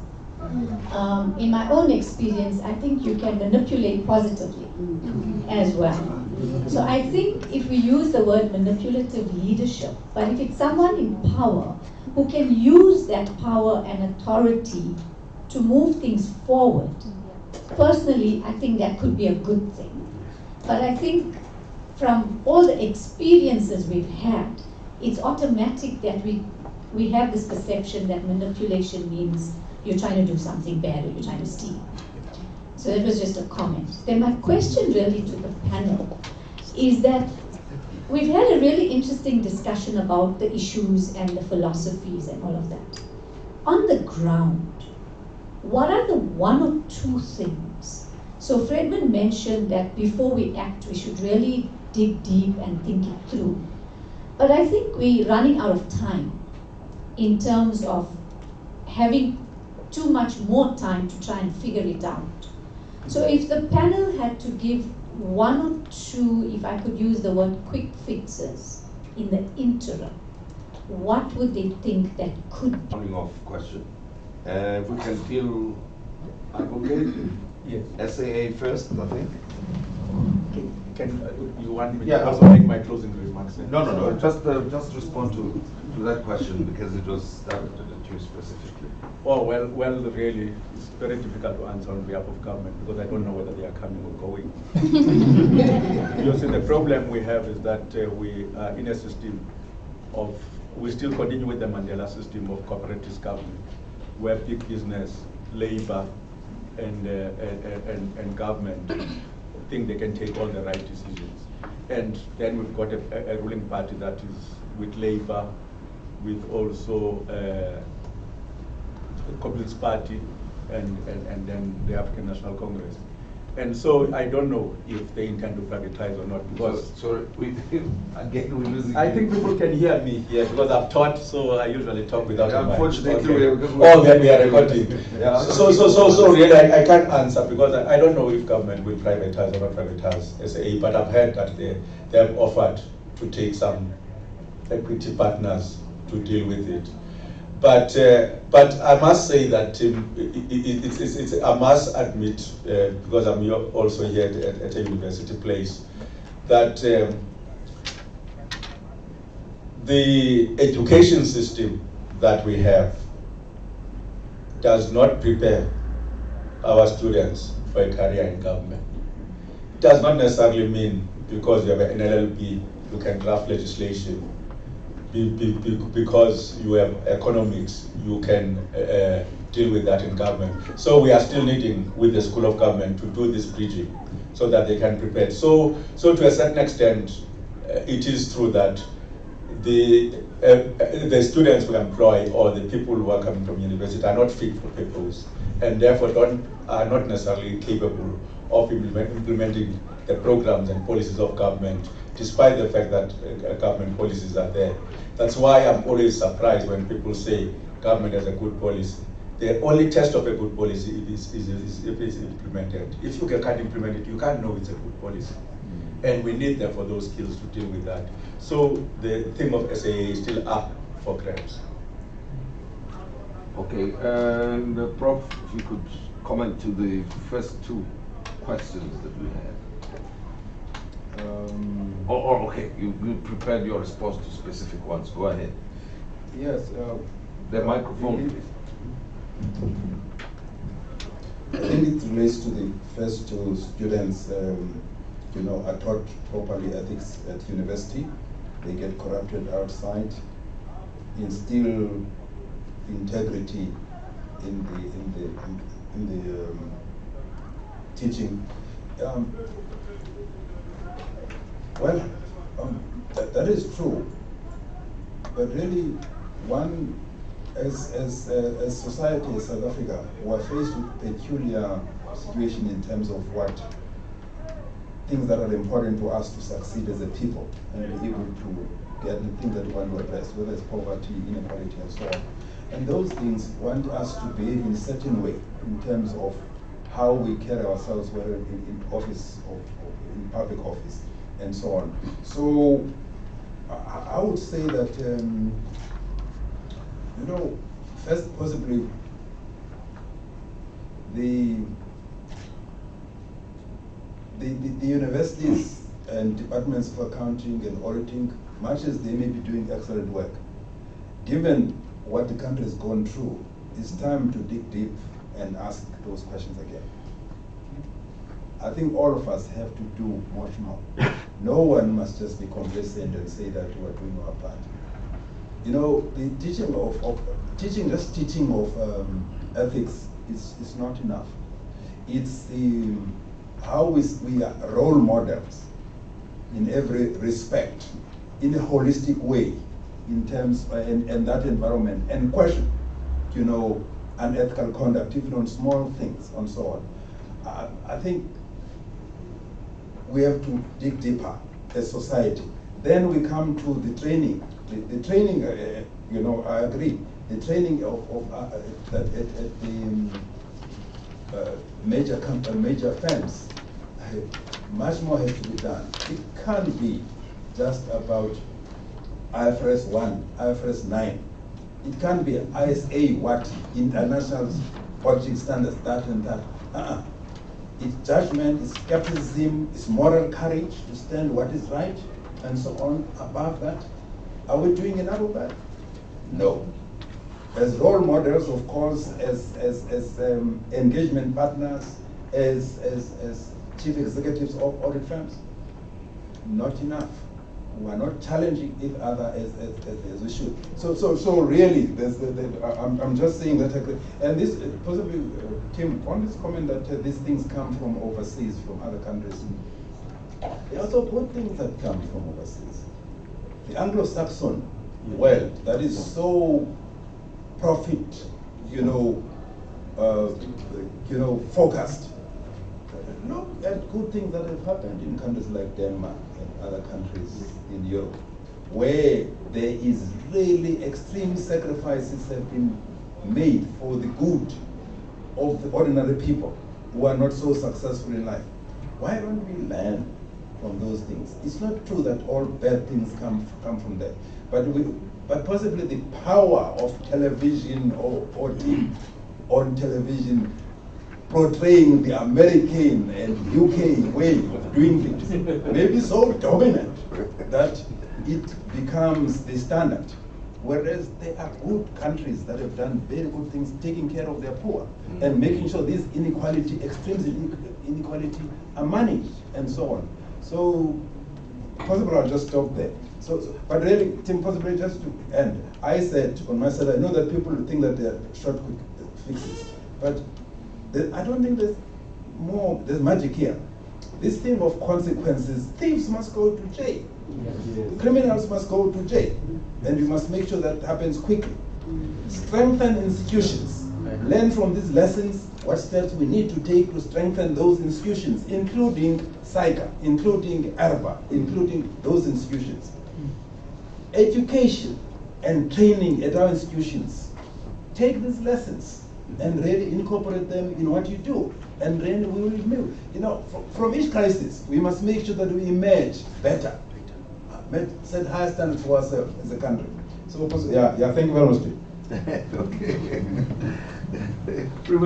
If you can particularly address the question of the institutional makeup, the architecture that we need that will protect whistleblowers and advanced ethics. Comment on other questions, but specifically that one. I think it was 2009, and I get accused of having delivered the money to get the World Cup. Because I was speaking at a conference in Trinidad in September 2009. You remember the King version before the last one, King 3, became effective 1st of September 2009. And amongst the things I was talking about is how that King 3 and how the South African government is already structured. And how King 3, being a new document, and the government has been in existence for whatever number of years at the time, had already incorporated a lot of the principles that were in King 3 in the governance of the country. And I mentioned all of these things with the whistleblowing mechanisms and so on. So by way of institutions in South Africa, we really are not in need of a new institution. There may be some improvement that can take us to another level. We need to use the institutions we have. And in the last 3-4 years, I think we've seen how those institutions, when they come into play, do work. And at the time, in that 2009 presentation, when I finished the presentation, I then said, it only depends on how well we implement. So I think we do have the institutions. We just have to make sure that we don't copy the bad thing from the Americans, who will say the identity of the whistleblower must be disclosed, else the story cannot be trusted. And then just a quick comment on Carl. One of the things, and Prof. Ngutlu talks about the role models. I was thinking the conversations sometimes with the people that I know in my circles, when we talk about somebody you last so many years ago, as you can see, it's a long time since I finished my matric. So we talk about each other and says, oh, so-and-so has done well for himself. But we don't really, when somebody is living a normal, uneventful, not fleshy life, we actually don't take time to think through what achievements has this person made that are not materialistic. So the reference is always to the one who's driving a big car and all of those things. He's done well for himself. And this one will always say, I wonder what is he doing with his life? So there's something in the way in which we also just talk generally that is not right. And we then encourage this materialistic life in so doing. Then I guess I can take the liberty of the closing remarks. Sure. Now that I've got the mic and I'm talking. Two key things. And let me add to something that was said, that, I think you said it actually, Prof, that time is not really on our side, I suppose. And everybody knows, what is the word that's used in business? We're on a burning platform here. In fact, we should all be ashamed that we've got such a high number of unemployed people in a country that operates in the way that it does. All the inequality levels that we have, the poverty levels, 54% of younger South Africans not in employment. We know we're headed for disaster. We're in disaster already. I don't know what kind of situation, but it can be reversed. Yes. How do we do that? I will just first go back to the words I used earlier. Yes. Deliberately in relation to running out of time. The surest way to fail is to jump into action. And it is against that Prof raised that point. And there's two types of problems in society that we deal with. The first type of problem is we know the problem and we know the answer. Applying the solution that we already know, that we've already learned, to the problem delivers a positive outcome. There, you don't waste time. As society, we've figured out how to solve that problem. So for those problems that we call them technical problems, there is no need to waste time. You need to act. If you've got a headache, take the Panadol. Take the Panadol. But there is another type of problems. And it could be a technical problem in its appearance, but will have adaptive connotations in it. In other words, a problem that it's recurring. You apply the solution, the problem comes back again. You apply the solution, the problem comes back again. No matter how quickly you act on a problem like that, you will never solve it. That's where you need to take a step back, get on the balcony, understand what's going on, and have a better diagnosis of the problem. It is in that context, because the issue of ethics that we're talking about is a problem we've had from time immemorial. You can go back 20 years ago, you will have found a conversation like this. Fast forward another 20 years, you will find a conversation like this. So it is in that context that I'm thinking, perhaps we need to be a little bit more deliberate about how do we think about the complexity of a human being and realize that we need interventions that go beyond what is obvious, and perhaps kind of interventions that will result in things that we feel uncomfortable about. Two things for the profession. I think we need to go back to basics. Go back to basics of the principles that we have a better understanding of what it means by public interest, as Prof has pointed out. But also, we need, and there has been some discussions, and members of the profession have raised this thing with me several times. We need a mechanism, Prof calls it, the consequences must be quick. Yeah. In relation to somebody that signs up as a member of the profession, members are saying to me, why can't you immediately suspend the person when you know there's a problem? And then investigate and deal with the issue. And there is an immediate impact. And most likely, people are likely to think twice before they engage in matters of where the ethical conduct is in question. So we need to begin to think and debate those possibilities of having kinds of consequences that are going to be quick, and then we deal with something later. Obviously, within the profession, I think we should be able, it should be possible to do that, and there are jurisdictions elsewhere in the world that are already doing it. And if we can do that, we then can begin to show people that we are serious. They can't trust us because each time there's been problems, we've not dealt with the conduct issue as well as we should have. And then the last piece for me is, and it's an important one, is that this profession, especially in this country, has proven over and over that it cares about the future of this country through the programs and the projects that it runs. We need people to know about those programs. A few weeks ago, we had the under 35 chartered accountants, and these young people have done wonderful work for this country, lifting others up as they rise, and we are not celebrating enough of that. And by doing some of those things, people are going to begin to realize that we actually belong to a profession that not only is responsible for civilization, but which also shows to this day that it cares about the country in which it operates. Thank you. Yes, Advocate? Yeah, no, I wanted just to make a few... and the microphone is always advocated. Yes. I want to make a few because of the ethical thing. Well, Tim, I was happy to be here. I just want to make 3 comments in closing. One of them is that you ask the question why the private sector is not employing the good people who are being sacked in a number of areas.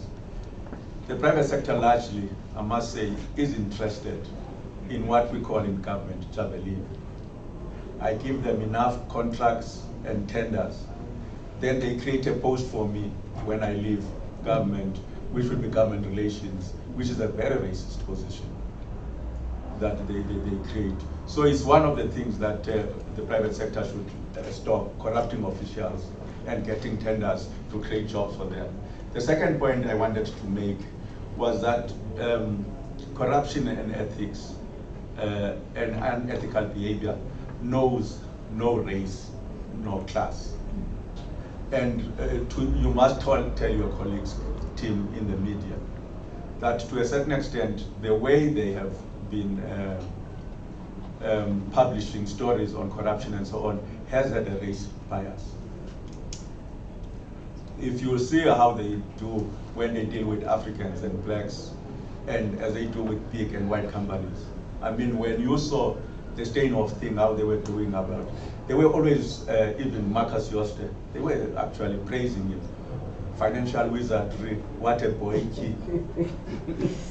So it's important that this must be published clearly, and it must be said to be not good. And finally, on behalf of government and the public sector, what is coming out of the Zondo Commission and others, and PIC and so on, it shows that it is not our finest hour, and we are totally unhappy about it. We are trying to do everything in our power to try and change the things, but it starts with values. Thank you. Prof? Well, Tim, I've made my closing remarks a number of times. Maybe you must underscore the point. Yeah, well, underscore the point. You see, what I said about the recognition, this fear of being dishonored and disgraced. So, really, to me, that's the issue. We must really understand that. And then that's why this thing of prompt action by the profession, by CIPA, ERPA, and so on, and putting people out there when they've been dishonest and so on. So possibly what you're asking, Jim was asking about governance. We are not a society giving enough recognition for excellence in integrity and really quality, as opposed to just being innovators and so on. So I go back to that. Professor, my approach to this thing, as I say, we've spent a lot of time doing it, really still boils down to the same thing, that must learn from this crisis that crime doesn't pay quickly. That's very important. Lessons learned must be incorporated in enhancing our institutions, dealing with these issues of implementation, and really the whole process of deployment and all that, and really ensure integrity and competence and excellence in that. And that we understand that these people who prove to be incompetent and lack integrity there come from us as universities, come from us as professions. Interrogate ourselves and be the role models that we should be, and make sure that in the training we go beyond just theory in terms of how do we really make sure that acting with integrity, acting with a deep commitment to competence and displaying moral courage, how that becomes your DNA, the way that you just respond to whatever comes your way. But comes ingrained in you. You don't think about consequences. Yeah. Principles become more important than having food on the table. Well, Prof, if you can please come forward as we thank our panelists, and I'd like to thank you too for having given us so many insights and something to think about. We appreciate it. I want to also thank you for giving me the opportunity to be part of the discussion. And Prof, you'll make the closing remark. Can I just thank particularly the young students who are here, that when you do this kind of things, you are betting on yourself. It's a good way to get yourself together, because you expose yourself to the experience, the knowledge of the people, the panelists that we have here. And some of us who go out there and maybe are biased one way or another, we do observe these things. Personally, I'm very much appreciative of the presence, of your presence here. And you must keep betting on yourself in that way. Thank you.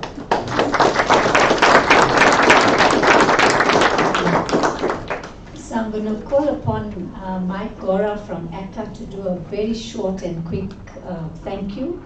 And then ACCA wants to give a few gifts, and so does Wits to the panelists, and then I'll do the final closing. So Mike.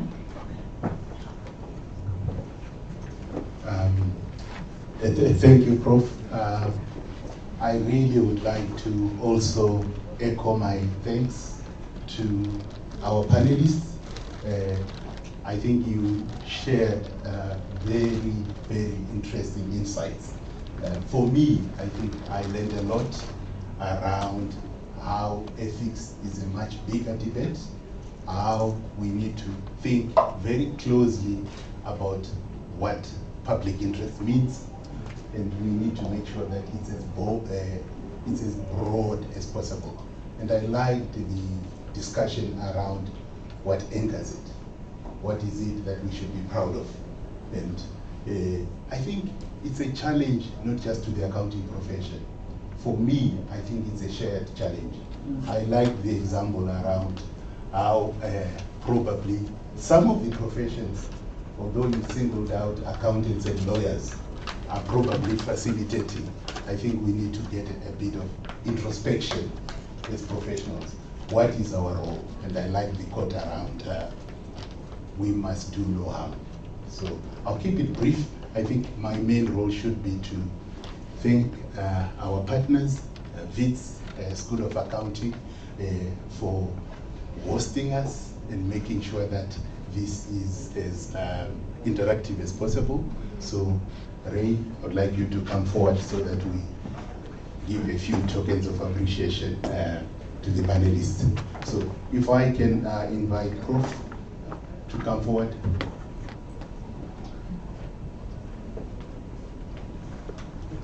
Okay, join me in thanking the Prof for his participation. So let me also give you the Wits one is very small. But then we do know dynamite comes. Okay, can I invite Advocate? Would you join me?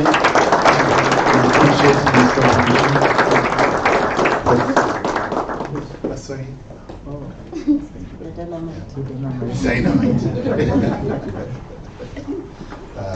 Could I invite women?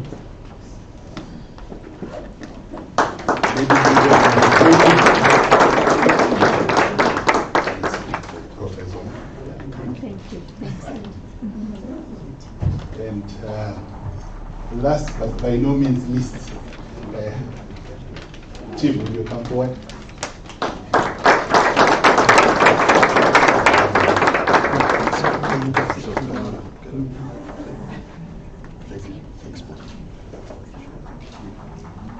I will hand over to Prof for the closing remarks. Thank you. Thank you so much. So I think all of them will need to consider whether this needs to be declared. So in closing, I'd like to really thank one and all of you for attending this, and I'd also like to thank all those who are live streaming at the moment for being part of this. And I'm sure that this is not really a closing. This is actually just the beginning of many more such debates. And I would also like to particularly thank the younger people who have made the time and are interested. And I especially also want to thank, if I can use the word, the more experienced people, the academic staff and the KPMG representatives. I want to mention that we actually have the head of ethics from KPMG here, and I really wanted him to speak, and I think either of us didn't quite get the chance. So we may do another whole session and just let him have the floor, because you must listen to him talk about ethics, and not particularly from our type of thinking. And then for those of you that may have had breakfast earlier, I'm sure you're quite ready for another cup of tea or coffee and some bites. And for those of you who just joined us when we were about to begin, there is still breakfast outside. So please feel free to have some more of the food, to network and to speak about this. And to completely end the closing, a special thank you to all our panelists. And I think, we couldn't have really found better for this morning, actually. And a special thanks to Tim as well for facilitating. So just so you can get a heads up, Tim and I are going to set up a meeting to plan for next year. So you will be hearing a lot more from us on a lot more discussions. So thanks again.